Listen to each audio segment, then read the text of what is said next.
I just married my husband and he got jealous at our wedding because the girl he used to lead on showed up with a hot, rich boyfriend who's clearly way more into her than he ever was.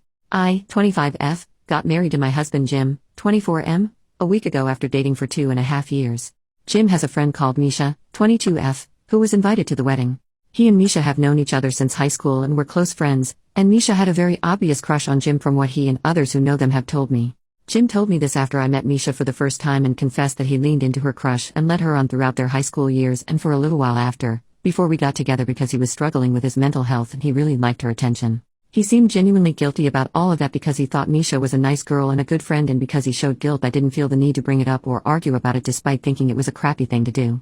Plus, Misha is a nice girl who has never overstepped boundaries and has been nothing but kind and friendly towards me, and I now consider her a friend too. Misha moved away to the city last year and has done really well for herself and has a long-term boyfriend who none of us have met yet, so when it came to sending wedding invites, I told her she was welcome to bring him as her +1.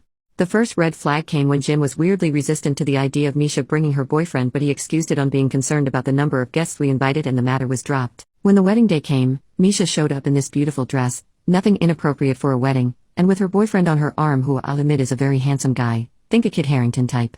She's also lost weight and has a haircut that suits her better, and I thought she looked great. We also found out throughout the night that her boyfriend is very successful and earns more than practically anyone else who attended. Throughout the reception I noticed Jim glaring at Misha and her boyfriend the whole time, and he was really cold and short towards her when she came over to congratulate us and give us a gift. He was also straight up kinda rude to her boyfriend when Misha introduced us to him.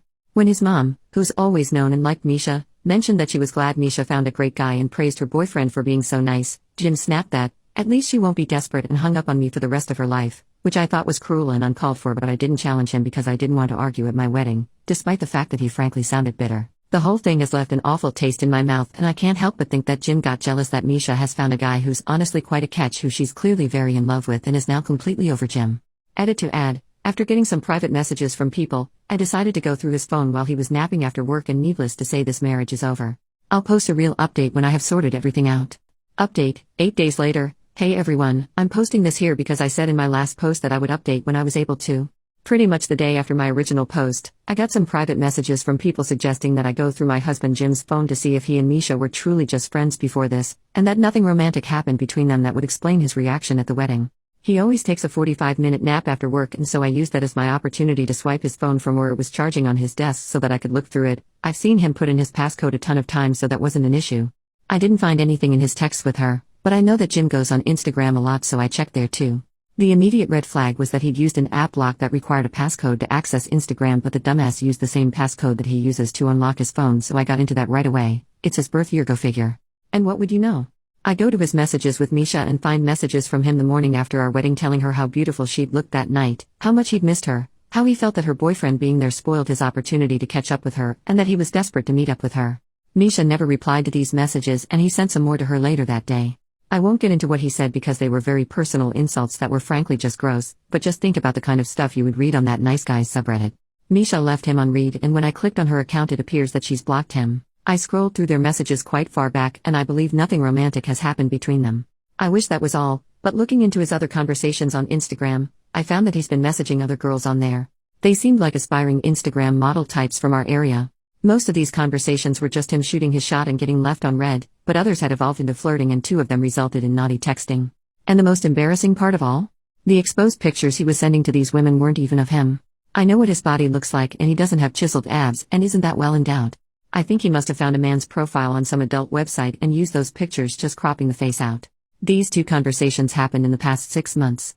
I ended up texting his mom and his brother from my phone asking them to come and pick him up from the apartment, and then I went to wake him up. I told him that I knew about the girls he was messaging on Instagram, that he needed to pack a bag and get the hell out before I started throwing his stuff out onto the street and causing a scene. He started crying and begging me not to kick him out and swore that they were just messages and that he would never actually cheat on me, but I don't believe him for a second. Then he had the nerve to tell me that he didn't want me to tell anyone else about what he'd done, but I had left the room and started ignoring him by that point. He left with his mom and brother and is staying there from what I know. I've blocked him on everything for the time being until I'm ready to tell him that I'm seeking annulment.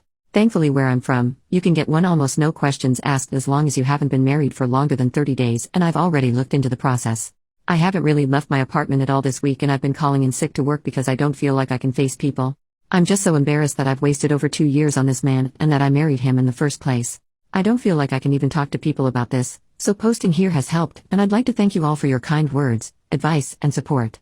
I might reach out to Misha when the dust has settled, but I think I'll need to build up some courage for that. New update, 4 months later. Hello everyone. I just thought I'd give an update to my situation since I still get messages of support on here every week or so.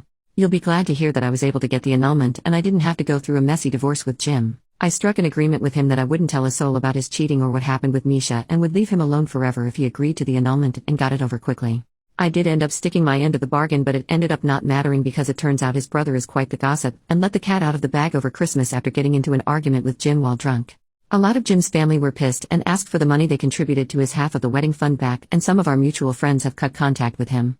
A couple of our friends plastered everything on Facebook and humiliated him. It was interesting to watch the back and forth between them and Jim, honestly. I lived in our apartment and covered the rent on my own while he lived at his parents' until the lease ended back in January, and I'm now living with my dad, and I plan to stay here for a while and take things easy. In January I also tried reaching out to Misha via text asking if she'd like to meet up for coffee to talk about anything. I never got a response directly from her, but a few days later I got a call from her number, and it was her boyfriend on the other end. He said they were both sorry for what had happened to me and that they hope I'm doing well, but that Misha thought it was best cease any contact as this whole ordeal had made her anxiety and mental health problems spiral and had landed her back in therapy. I did ask why she never told me that Jim had messaged her the day after the wedding, and her boyfriend confessed that he advised her not to get involved, and his direct words were, "I'm sorry to sound rude, but it's not her circus." I'm a little disappointed that she doesn't want to talk to me, but I get where she's coming from and I can't force her to do anything. To be honest, I think she's been looking for a way to divorce herself from our hometown and the people she and Jim knew back in high school for a while now. As for me, I'm also in therapy as I want to sort through these feelings and get back to feeling good about myself again before I even think about entering the dating scene again. I've also been firm about ending friendships with anyone who's taken Jim's side, as I don't want him finding his way into my life again. So far he's stayed away from me and hasn't tried to contact me, although his mom reached out over Christmas to ask me if there was any chance I might forgive Jim and take him back, as in her opinion, "You two are just meant to be together." I didn't respond to her and I've blocked her on pretty much everything now too. Thank you again for all your kind words and support. I'm certain leaving that jerk would have been harder for me had I not had hundreds of comments backing me up.